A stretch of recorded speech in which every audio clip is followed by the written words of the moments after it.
مسجد الحرام مکۃ المکرمہ اور مسجد النبوی مدینہ المنورہ سے خطبے کا اردو ترجمہ کے لیے ہمارے سوشل نیٹ ورک کو فالو کرنا نہ بھولیں اور اپنے دوست احباب کے ساتھ بھی ضرور شیئر کیجیے۔ خطبہ جمعہ مسجد النبوی، تاریخ 18 شعبان 1447 ہجری بمطابق 6 فروری 2026 عیسوی۔ موضوع دعا، اہمیت و ضرورت اور آداب۔ خطیب فضیلۃ الشیخ خالد المہنا حفظہ اللہ، ترجمہ ثناء اللہ صادق تیمی۔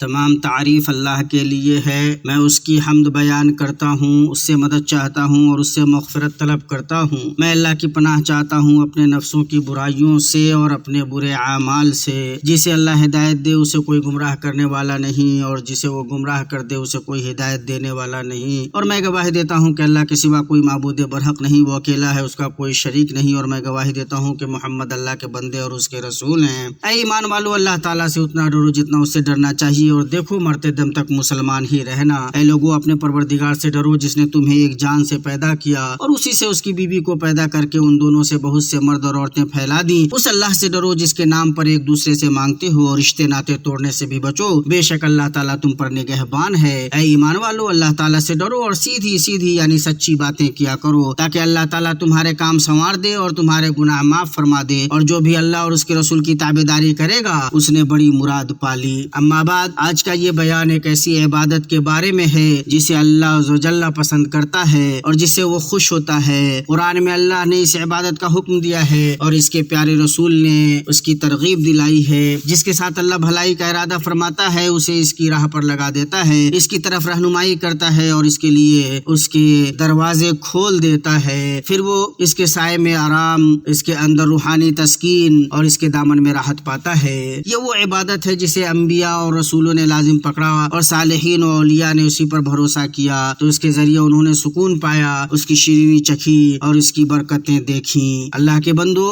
دعا عبادت کا مغز اور اس کا جوہر ہے، اس کی سب سے نمایاں اور واضح شکل ہے، بلکہ حقیقت میں دعا ہی عبادت ہے، اس لیے کہ دعا کی اصل حقیقت اللہ کے سامنے اپنی محتاجی ظاہر کرنا اور اللہ کے سوا ہر طاقت اور قوت سے برات کا اظہار کرنا ہے، اور یہی بندگی کی علامت ہے۔ دعا میں اللہ عز و جل کی تعریف اور اس کی سخاوت و کرم کو اس کی طرف منسوب کرنے کا مفہوم بھی پایا جاتا ہے۔ نعمان بن بشیر ابن مسعود رضی اللہ عنہ اپنے والد سے روایت کرتے ہیں کہ انہوں نے رسول اللہ صلی اللہ علیہ وسلم کو منبر پر فرماتے ہوئے سنا، دعا ہی عبادت ہے۔ پھر آپ صلی اللہ علیہ وسلم نے اللہ تعالیٰ کا یہ فرمان پڑھا، اور تمہارے رب نے فرمایا ہے کہ مجھ سے دعا کرو، میں تمہاری دعا قبول کروں گا۔ بے شک جو لوگ میری عبادت سے تکبر کرتے ہیں وہ ذلیل ہو کر جہنم میں داخل ہوں گے۔ اسے امام ترمذی نے اپنی جامع میں روایت کیا ہے اور کہا ہے کہ یہ حدیث حسن صحیح ہے۔ بندے کا صرف اپنے رب ہی سے دعا کرنا اس کی توحید کے صحیح ہونے، اپنے رب سے محبت رکھنے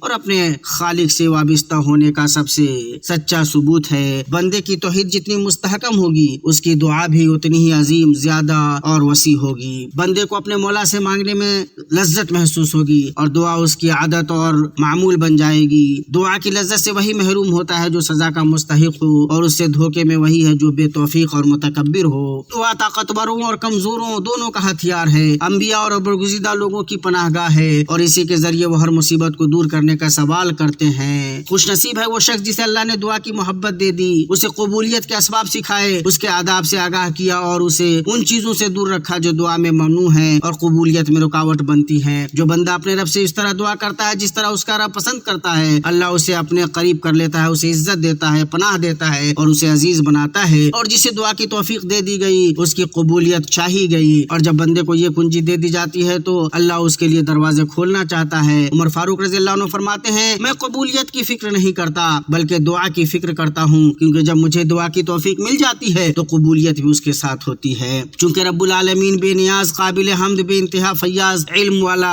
کریم، قریب اور دعا قبول کرنے والا ہے، اس لیے وہ پسند کرتا ہے کہ اس کے بندے اپنی زبانوں سے اپنی تمام دینی اور دنیاوی حاجات بات مانگیں، چاہے وہ کم ہو یا زیادہ، چھوٹی ہو یا بڑی، اور اس سے وہ سب کچھ طلب کرے جو ان کے لیے نفع مند ہو اور ان سے نقصان دور کرے۔ اس لیے کہ جب بندہ اپنی ضرورت اپنے رب سے مانگتا ہے تو اپنے مالک کے سامنے اپنی حاجت اور اپنی محتاجگی کا اظہار کرتا ہے، اور یہ چیز اللہ کو پسند ہے، بلکہ وہ یہ چاہتا ہے کہ اس کا بندہ زیادہ سے زیادہ دعا کرے، کیونکہ اس کی دعا کا پھل یقینی ہے۔ نبی صلی اللہ علیہ وسلم نے فرمایا، کوئی مسلمان ایسا نہیں جو کوئی دعا مانگے مگر اللہ اسے اس دعا کے بدلے 3 چیزوں میں سے ایک عطا فرماتا ہے، یا تو اسے فوراً وہی چیز دے دیتا ہے، یا اسے آخرت کے لیے محفوظ کر لیتا ہے، یا اسے کے برابر کوئی برائی اس سے دور کر دیتا ہے۔ صحابہ نے عرض کیا، پھر تو ہم زیادہ دعا کریں گے اے اللہ کے رسول؟ آپ نے فرمایا، اللہ اور زیادہ دینے والا ہے، اور اللہ یہ بھی چاہتا ہے کہ اس کا بندہ دعا میں اصرار کرے۔ سفیان ابن سعید ثوری فرماتے ہیں، اصرار صرف اللہ تعالیٰ کے سامنے ہی مناسب اور خوبصورت ہے۔ بندہ جتنا اپنے رب سے اصرار کرتا ہے، رب اسے اتنا ہی زیادہ پسند فرماتا ہے، اسے قریب کر لیتا ہے اور اسے عطا کرتا ہے۔ بندہ اپنے اس رب سے سوال کرتا ہے جس نے اسے پالا، اس پر انعام و احسان کیا، بس اسے چاہیے کہ رغبت کو بلند رکھے اور خوب سوال کرے، جیسا کہ نبی صلی اللہ علیہ وسلم نے فرمایا، جب تم اللہ سے جنت مانگو تو اس سے فردوس مانگو، کیونکہ وہ جنت کا سب سے اعلیٰ اور درمیان کا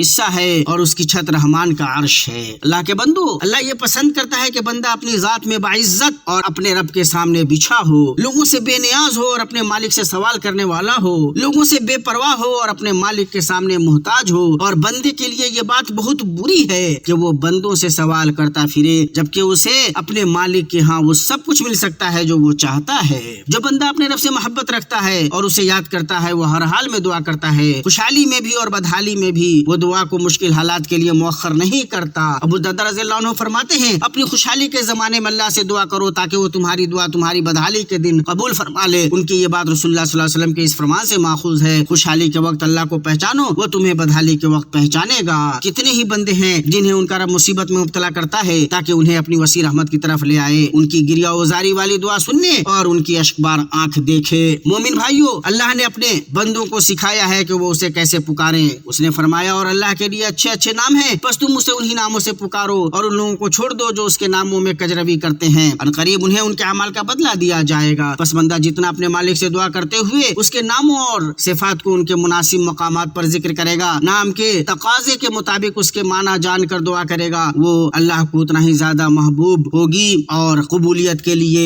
وہ دعا اتنی ہی قریب ہوگی۔ خاص طور پر جب بندہ اپنے رب کی طرف سچی عاجزی کے ساتھ متوجہ ہو، اس کے سامنے لاچار ہو، اس کے لیے مخلص ہو، اس سے فریاد کرے، اس کے ساتھ ادب سے پیش آئے، پاک صاف ہو، ہاتھ پھیلائے ہوئے قبلہ رو ہو، تو بلا شبہ اللہ تعالیٰ اس کی دعا قبول فرماتا ہے، اس کی تکلیف دور کرتا ہے اور اس پر اپنی رحمت کے دروازے کھول دیتا ہے۔ اللہ کا فرمان ہے، بھلا کون ہے جو لاچار کی دعا قبول کرتا ہے جب وہ اسے پکارتا ہے اور مصیبت کو دور کرتا ہے۔ مسلمانوں، جو شخص چاہتا ہے کہ دعا قبول ہو تو اس کا دار و مدار 2 باتوں پر ہے۔ پہلی بات یہ کہ اللہ کی فرما برداری کی جائے، اس کی اطاعت اور تابعداری کی جائے۔ اس بارے میں اللہ نے فرمایا، اور جب میرے بندے آپ سے میرے بارے میں پوچھیں تو میں قریب ہوں، پکارنے والے کی دعا قبول کرتا ہوں جب وہ مجھے پکارتا ہے۔ بس انہیں چاہیے کہ میری بات مانیں اور مجھ پر ایمان لائیں کہ وہ ہدایت پا جائیں۔ دوسری بات یہ ہے کہ دعا کے وقت اللہ کے ساتھ بات اب رہا جائے۔ اس بارے میں اللہ نے فرمایا، تم لوگ اپنے پروردگار سے دعا کیا کرو، گڑ گڑا کر کے بھی اور چپکے چپکے بھی۔ گڑ گڑانے میں عاجزی اور محتاجی کا مفہوم ہے اور چپکے چپکے میں اخلاص کی علامت ہے، اور اس بات کا احساس ہے کہ رب اپنے پکارنے والے سے قریب ہے، اس کی دعا قبول کرنے والا ہے۔ اسی لیے عاجزی کے ساتھ چپکے چپکے دعا کرنا ہولناک مصیبتوں سے نجات کا سبب ہے، جیسا کہ اللہ تعالیٰ نے فرمایا، آپ کہیے کو کون ہے جو تم کو خشکی اور دریا کی تاریکیوں سے نجات دیتا ہے، تم اس کو پکارتے ہو گڑ گڑا کر چپکے چپکے، کہ اگر تو ہم کو ان سے نجات دے دے تو ہم ضرور شکر کرنے والوں میں سے ہو جائیں گے۔ کہو اللہ تمہیں اس سے اور تمام مصیبتوں سے نجات دے دے گا۔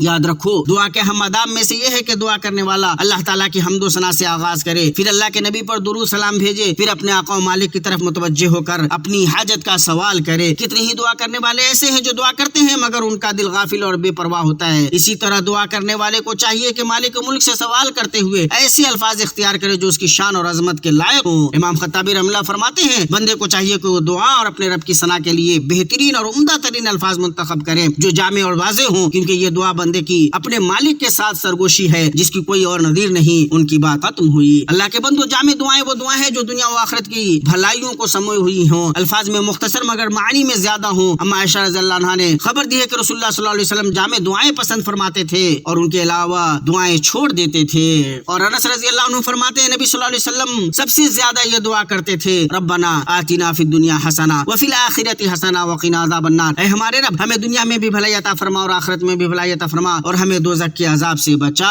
اور جلیل القدر تابعی ثابت بن اسلم بنانی رحمہ اللہ جو انس رضی اللہ عنہ کے خاص اصحاب میں سے تھے فرماتے ہیں میں نے انس رضی اللہ عنہ سے کہا آپ کے ساتھی چاہتے ہیں کہ آپ ان کے لیے دعا کریں؟ تو انہوں نے کہا اللہم ربنا آتنا فی الدنیا حسنہ وفی الآخرۃ حسنہ وقنا عذاب النار۔ ثابت نے دوبارہ ان سے دعا کے لیے کہا تو انہوں نے فرمایا کیا تم چاہتے ہو کہ میں تمہارے لیے ایک ایک چیز کا نام لے کر دعا کروں؟ اگر اللہ نے تمہیں دنیا میں بھلائی اور آخرت میں بھلائی دے دی اور تمہیں دوزخ کے عذاب سے بچا لیا تو گویا اس نے تمہیں ساری بھلائی دے دی۔ دعا کے یقینی آداب میں سے ہے اعضاء و جوارح کا خشوع اور اللہ کے سامنے عاجزی، محتاجی اور انکسار کا اظہار کرنا اور دعا کو چھپا کر کرنا تاکہ اللہ کے اس حکم کی تعمیل ہو۔ اپنے رب کو عاجزی کے ساتھ اور چھپ کر پکارو، بے شک وہ حد سے گزرنے والوں کو پسند نہیں کرتا۔ اور اللہ نے اپنے بندے اور رسول زکریا علیہ السلام کے بارے میں فرمایا جب انہوں نے اپنے رب کو چپکے سے پکارا۔ دعا کے موجب قبولیت یقینی آداب میں سے ہے کہ دعا کرنے والا دعا میں جلدی نہ کرے، اور جلدی سے مراد ہے قبولیت میں جلدی چاہنا یا دعا کے قبول ہونے میں دیر محسوس کرنا۔ نبی صلی اللہ علیہ وسلم نے فرمایا تم میں سے ہر ایک کی دعا قبول کی جاتی ہے جب تک وہ جلدی نہ کرے کہ یہ کہنے لگے میں نے دعا کی پھر بھی میں نے اپنی دعا قبول ہوتی ہوئی نہیں دیکھی۔ دعا کرنے والا اپنے رب سے اس کے فضل کا خواہاں ہوتا ہے اور وہ بڑی بھلائی اور سیدھے راستے پر گامزن ہوتا ہے۔ اس کے لیے مناسب نہیں کہ اس عبادت سے اکتا جائے جسے وہ جتنا زیادہ کرے گا اتنا ہی اپنے رب سے قریب ہوگا اور مالک سے اس کا تعلق اتنا بڑھے گا، اور اس کے ساتھ ساتھ اس کی دعا پر اسے ثواب بھی ملتا رہے گا، اور جس قدر وہ دعا کرے گا اسی قدر شر سے محفوظ رہے گا۔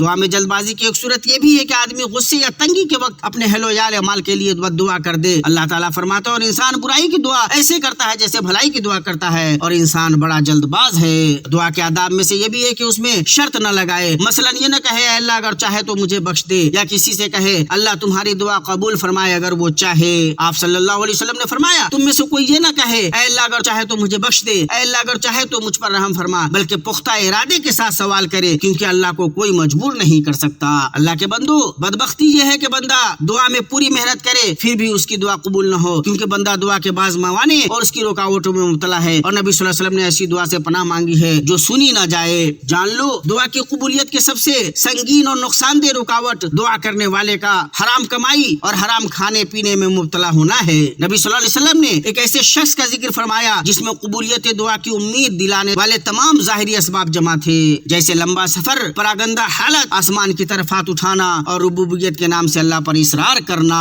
مگر اس کا کھانا حرام، پینا حرام، لباس حرام تھا۔ پھر اس کی دعا کیسے قبول ہوگی جبکہ اس کی یہ حالت ہو، اور اس سے قبولیت کتنی دور ہے۔ دعا کی قبولیت کی رکاوٹوں میں سے یہ بھی ہے کہ دعا کرنے والا اپنی دعا اور مانگ میں اپنے رب کے مقرر کردہ حدود سے تجاوز کر جائے، پس ایسی صورت میں وہ حد سے گزرنے والا ہو جاتا ہے، اور اللہ حد سے گزرنے والوں کو پسند نہیں کرتا۔ دعا میں حد سے زیادہ تجاوز کرنے کی بہت سی صورتیں ہیں، جن میں سب سے بڑا گناہ شرک پر مشتمل دعا ہے، جیسے نبیوں اور اولیاء سے فریاد کرنا، مدد مانگنا، کیونکہ دعا عبادت ہے اور اسے اللہ تعالیٰ کے سوا کسی اور کے لیے نہیں کیا جا سکتا۔ چنانچہ جس نے اپنے رب سے دعا کی اور اس کے ساتھ کسی اور کو بھی پکارا تو اس نے اللہ کے ساتھ شرک کیا، جیسا کہ اللہ تعالیٰ نے فرمایا اور مسجد اللہ ہی کے لیے ہیں، بس اللہ کے ساتھ کسی اور کو نہ پکارو۔ اور جو اس کی عبادت میں اس کا شریک ٹھہراتا ہے، خصوصاً دعا مناجات جیسی خاص عبادات میں، تو اللہ نے اسے دھمکی دیتے ہوئے اور ڈراتے ہوئے فرمایا اور جو اللہ کے ساتھ کسی دوسرے معبود کو پکارے جس کے لیے اس کے پاس کوئی دلیل نہیں تو اس کا حساب اس کے رب کے پاس ہے، بے شک کافر لوگ کامیاب نہیں ہوں گے۔ دعا میں حد سے زیادہ تجاوز کرنے کی ایک صورت یہ ہے کہ انسان گناہ کرنے یا رشتہ داری توڑنے کی دعا کرے، جیسے اپنے رب سے کسی منکر کو آسان کرنے یا کسی حرام کام میں مدد مانگے یا کسی بے گناہ پر ہلاکت، ذلت، لعنت یا تباہی کی بد دعا کرے، اور اگر یہ بد دعا کسی قریبی رشتہ دار کے لیے ہو تو گناہ اور بھی شدید ہو جاتا ہے۔ اور حد سے تجاوز کرنے کی صورتوں میں سے ہے دعا میں غیر ضروری تفصیل بیان کرنا۔ عبداللہ بن مغفل رضی اللہ عنہ اپنے بیٹے کو یہ کہتے ہوئے سنا اے اللہ میں تجھ سے جنت میں داخل ہونے پر داہنی طرف والا سفید محل مانگتا ہوں، تو انہوں نے کہا میرے بیٹے اللہ سے جنت مانگو اور دوزخ سے اس کی پناہ مانگو، کیونکہ میں نے رسول اللہ صلی اللہ علیہ وسلم کو فرماتے ہوئے سنا ہے یقیناً اس امت میں کچھ لوگ ہوں گے جو طہارت اور دعا میں حد سے تجاوز کریں گے، اور دعا میں حد سے تجاوز کرنے میں سے ہے بہت زیادہ بلند آواز سے اور چلا چلا کر دعا کرنا۔ اس عمل کی برائی کے لیے ہی کافی ہے کہ اللہ ایسا عمل کرنے والے کو پسند نہیں کرتا، پھر کیسے اس طرح کی دعا کے ذریعے بھلائی حاصل ہو سکتی ہے۔ اللہ تعالیٰ فرماتا ہے اپنے رب کو گڑ گڑا کر اور چپکے چپکے پکارو، بے شک وہ حد سے زیادہ تجاوز کرنے والوں کو پسند نہیں کرتا۔ امام قرطبی فرماتے ہیں حد سے تجاوز کرنے کے کئی طریقے ہیں، جن میں سے ایک ہے بہت زیادہ بلند آواز سے اور چلا چلا کر دعا کرنا۔ امام ابن تیمیہ فرماتے ہیں آہستہ آواز سے دعا کرنا ادب کے لحاظ سے زیادہ عظیم ہے، کیونکہ بادشاہوں کے سامنے آوازیں بلند نہیں کی جاتی، اور حد سے تجاوز کرنے میں سے ہے اپنے رب سے شرعی یا فطری طور پر محال چیز مانگنا۔ شیخ الاسلام امام محمد ابن تیمیہ رحمہ اللہ فرماتے ہیں دعا میں حد سے تجاوز کرنے میں سے یہ بھی ہے کہ بندہ ایسی چیز مانگے جسے رب نہیں کرے گا، جیسے نبیوں کے درجات مانگنا جبکہ وہ ان میں سے نہیں، یا مشرکوں کے لیے مغفرت مانگنا، اور اسی طرح کی دوسری چیزیں، یا اللہ سے ایسی چیز مانگنا جس میں اللہ کی نافرمانی ہو، جیسے اسے کفر، فسق اور نافرمانی میں مدد مانگنا۔ اور دعا میں حد سے تجاوز کرنے میں سے ہے دعا کرنے والا بعض خاص مقامات کو جیسے قبور، انبیاء صالحین کے آثار والی جگہوں کو دعا کے لیے مخصوص کر لے اور ان کے پاس دعا کرنے کو دوسری جگہوں سے افضل سمجھے، بغیر اس کے کہ قرآن و سنت سے اس تخصیص کی کوئی دلیل ہو۔ اللہ مجھے اور آپ سب کو اپنی عظیم کتاب کے طریقے اور اپنے نبی کریم صلی اللہ علیہ وسلم کی سنت کے ذریعے نفع پہنچائے۔ میں اپنی یہ بات کہتا ہوں اور اپنے لیے اور آپ سب کے لیے اللہ سے مغفرت طلب کرتا ہوں۔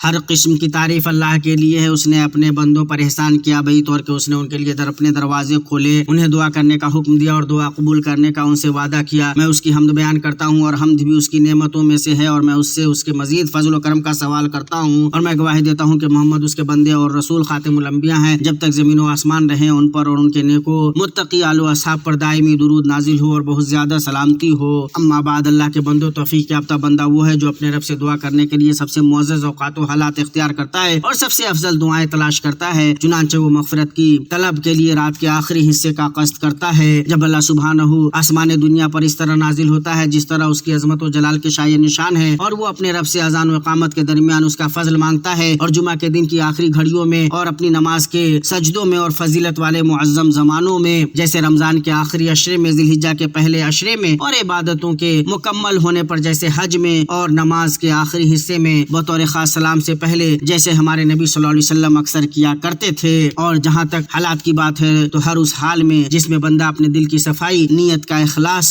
درست سمت اور رغبت کی سچائی پاتا ہو، سب سے اچھی اور جامع دعائیں کرتا ہے۔ ایمانی بھائیوں، سب سے اچھی اور جامع دعائیں وہ ہیں جو قرآن کریم میں وارد ہوئی ہیں، کیونکہ انہیں اللہ نے کہا ہے، وہ اللہ کی کہی ہوئی ہیں، اور اللہ نے اپنے بندوں کی ان کی طرف رہنمائی کی ہے اور برگزیدہ پیغمبروں کی دعاؤں میں سے بیان کیا ہے۔ ان دعاؤں میں سے بعض دعائیں متقیوں اور عارفوں کے امام محمد صلی اللہ علیہ وسلم اور حنفاء کے امام آپ کے باپ ابراہیم علیہ السلام اور عظیم رسول آپ کے بھائیوں کی ہیں، جو جاننے والوں میں اللہ کو سب سے زیادہ جانتے ہیں اور سب سے زیادہ اس کی صفات کی معرفت رکھتے ہیں۔ اور عظیم و جلیل تابعی امام محمد بن سیرین سے نماز میں دعا کے سلسلے میں پوچھا گیا تو فرمایا ان کی محبوب ترین دعائیں وہ تھیں جو قرآن کے مطابق ہوتی، برکتوں توسل کے اعتبار سے سب سے اچھی اور بابرکت اور سب سے زیادہ نگہداشت، توجہ اور حفاظت کی مستحق، متقیوں کے امام، سالکین کے قدوہ اور پوری مخلوقات میں سب سے بہتر صلی اللہ علیہ وسلم کی دعائیں ہیں۔ اور اس کی وجہ یہ ہے کہ ان دعاؤں کے ساتھ دعا کرنے والا اللہ کے نبی صلی اللہ علیہ وسلم کی پیروی کی برکت پاتا ہے، اور اس لیے بھی کہ لوگ جو دعائیں بطور خود اختیار کرتے ہیں ان میں اکثر غلطیاں راہ پا جاتی ہیں۔ اللہ کے بندو، کیا ہی گھاٹے کا سودا ہے اس کا جو کتاب اور سنت رسول صلی اللہ علیہ وسلم میں ثابت دعائیں چھوڑ دیتا ہے،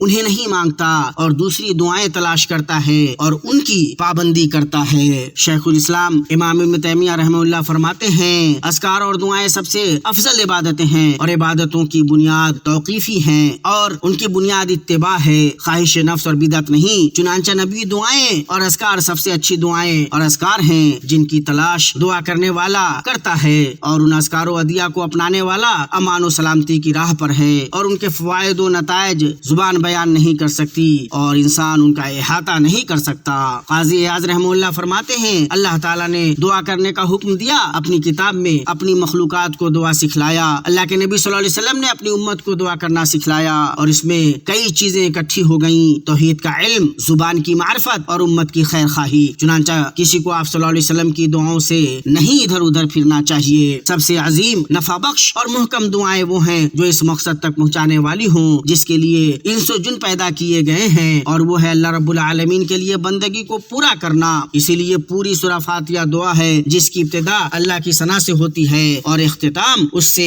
ہدایت کے سوال پر ہوتا ہے۔ بندہ دن و رات بار بار اس تلاوت کرتا ہے کہ دعا کی شکل میں جو خیر محض اس میں ہے اسے حاصل کرے، اور اللہ کے نبی صلی اللہ علیہ وسلم نے معاذ رضی اللہ عنہ کو نصیحت کی کہ وہ ہر نماز کے بعد یہ کہنا نہ بھولیں، اے اللہ تو میری مدد کر اپنے ذکر، شکر اور اچھی عبادت پر۔ اور اللہ سے کسی چیز کی دعا نہیں کی گئی جو اسے عافیت سے زیادہ محبوب ہو اس لیے کہ عافیت تمام شر اور اس کے اسباب سے نجات کا جامع کلمہ ہے۔ مسلمانوں، تم اپنے اس دن ہدایت کی ہوئی رحمت اور عطا کی گئی نعمت ہمارے نبی محبوب اور سردار محمد بن عبداللہ پر خوب خوب درود و سلام بھیجو۔ اے اللہ درود و سلام اور برکتیں نازل کر آپ پر، آپ کی پاکیزہ آل پر، اور اللہ تو راضی ہو جا تمام برگزیدہ صحابہ کرام سے، تابعین سے، اور انہی کے ساتھ اپنے فضل و کرم سے ہم سے بھی اے عزیز و غفار۔ اے اللہ اسلام اور مسلمانوں کو غلبہ عطا کر، شرک اور مشرکین کو ذلیل کر، تو اپنے دشمن دین کے دشمنوں کو تباہ کر۔ اے اللہ کمزور مسلمانوں کا معین و مددگار اور ناصر و حامی ہو جا۔ اے اللہ فلسطین میں تو ان کا ہو جا، اے قوی و عزیز، اے سب سے اچھے مددگار۔ اے اللہ ہماری سرحدوں کی حفاظت فرما، ہمارے سپاہیوں کو غلبہ عطا کر، ہمیں ہمارے گھر اور وطنوں میں امن دے۔ اے اللہ ہمارے سربراہ خادم حرمین شریفین کو اس چیز کی توفیق دے جو تجھے پسند کرتا ہے اور جس سے تو راضی ہوتا ہے، انہیں نیکی اور تقوی کی راہ پر چلائے رب العالمین۔ ان کے اور ان کے ولی عہد کے ان معاملات میں مدد فرما جن میں لوگوں اور ملک کی بھلائی ہو۔ پاک ہے ہمارا رب جو بہت بڑی عزت والا ہے ہر اس چیز سے جو مشرک بیان کرتے ہیں۔ پیغمبروں پر سلام ہے اور سب